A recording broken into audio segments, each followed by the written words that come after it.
అరటి అనే పదాన్ని సంస్కృతంలో కదలీ ఫలం అంటారు. హిందూ సాంప్రదాయంలో అరటి చెట్టుకి ఎంతో ప్రాముఖ్యత ఉంది. అలాగే ఏ గుడికి వెళ్ళినా అరటిపళ్ళు తీసుకెళ్తాము. ముఖ్యంగా బంధువుల ఇంటికి వెళ్ళినా, బంధువులు అతిథులు మన ఇంటికి వచ్చినా తమలపాకులో పండు అంటే అరటిపండే. అరిటాకులో భోజనం పెట్టడం అనాదిగా వస్తున్న సాంప్రదాయం. అరటి పువ్వు, అరటి దూట శక్తివంతమైన ఔషధాలుగా పనిచేస్తాయి. పెళ్లిలో అరటిపండుకు ప్రత్యేకమైన స్థానం ఉంది.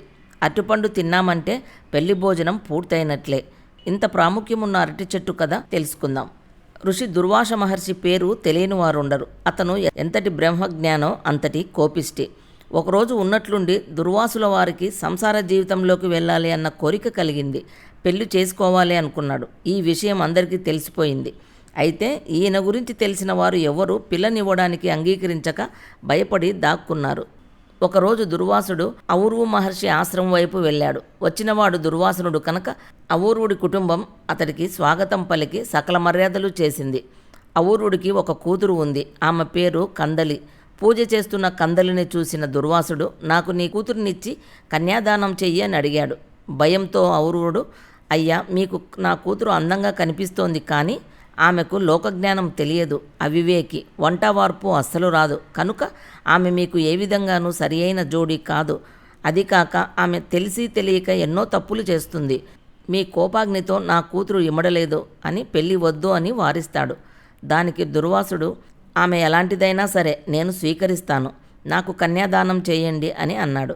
ఇక చేసేది ఏమీ లేక కందలిని ఇచ్చి కన్యాదానం చేసిన తరువాత ఆమె విషయంలో ఎలాంటి శాపాలు శిక్షలు వేయవద్దు అని ఔర్వుడు మాట తీసుకుని కందలిని దుర్వాసునితో పంపించాడు. కొంతకాలం పాటు వారిద్దరి సంసారం బాగానే సాగింది.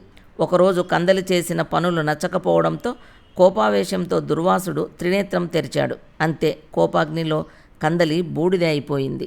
కోపం చల్లారాక చూస్తే పక్కన భార్య బూడిద కుప్పగా అయిపోయింది. అది చూడగానే మామగారికి ఇచ్చిన వాగ్దానం గుర్తొచ్చింది దుర్వాసునుడికి. పూర్తి ఎరుకలోకి వచ్చిన దుర్వాసునుడు భార్య చితాభస్మం తీసుకొని పెరడిలోకి వెళ్ళి గొయ్యి తీసి ఆ చితాభస్మాన్ని కోతిలో పోశాడు. దానికి తన చైతన్య శక్తిని దారబోసి, నీకు మోక్షాన్ని ప్రసాదిస్తున్నాను కందలి, ఇక నుంచి ఈ భూమండలం ఉన్నంత వరకు 4 కాలాలలోనూ 4 యుగాలలోనూ మానవులు చేసే ప్రతి కార్యంలోనూ ప్రతి ఇంట నువ్వు ఉంటావు. ఇన్ని రోజులు నీతో సహగమనం చేశాను కనుక అందుకు కృతజ్ఞతగా ఈ క్షణం నుంచి నువ్వు కందలి కాదు కదలి అంటే అరటి అని కీర్తించబడతావు అని దుర్వాస మహర్షి వరం ఇచ్చాడు.